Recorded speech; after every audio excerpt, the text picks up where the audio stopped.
School of communication ಆಯೋಜನೆಯಲ್ಲಿ ವಿವಿಧ ಕರಕುಶಲಗಳ ಬಗ್ಗೆ ಕಾರ್ಯಾಗಾರವನ್ನು ನಡೆಸಲಾಯಿತು.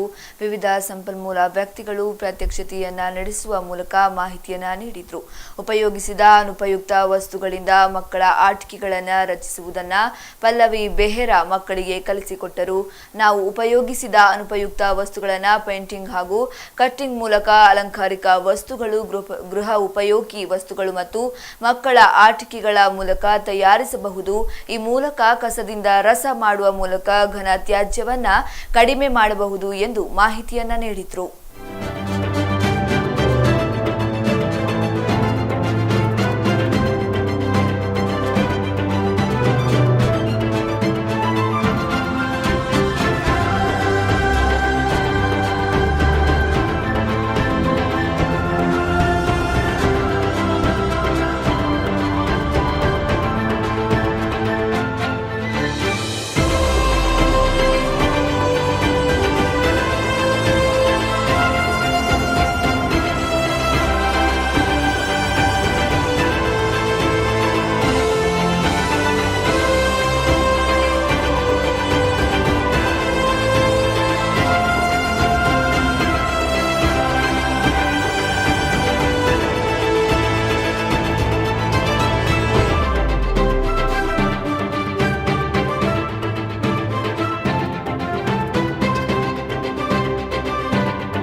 ಇಲ್ಲಿ ಮಕ್ಕಳದು ಲೈಬ್ರರಿ ಇದೆ, ಗ್ರಂಥಾಲಯ 5000 ಬುಕ್ಸ್ ಇದೆ.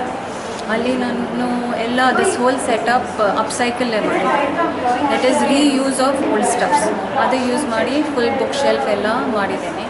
ಆಮೇಲೆ ನಂದು ಅದು ಇಷ್ಟ, ಮಕ್ಕಳು ಅದು ನೋಡಿ ಲರ್ನ್ ಮಾಡಿಲ್ಲ, ಎನ್ವೈರ್ಮೆಂಟ್ಗೂ ಸ್ವಲ್ಪ ಹೆಲ್ಪ್ ಆಗುತ್ತೆ. ಅದಕ್ಕೆ ನಾನು ತುಂಬ ಮನೆಯಲ್ಲೇ 80% ಫರ್ನಿಚರ್ ಅಪ್ಸೈಕಲ್ಲೇ ಮಾಡಿದ್ದೇನೆ.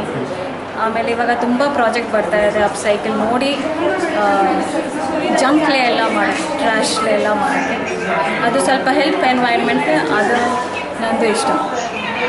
ಜಂಕ್ಲೆ ಪಪೆಟ್ ಟಾಯ್ ಎಫ್ ಡಿ ಮಾಡಬೇಕು. ನಿಂದು ಹೋಗಿ ಶಾಪ್ಲೆ ಒಂದು plastic toy, instead of that you can make it toy by yourself.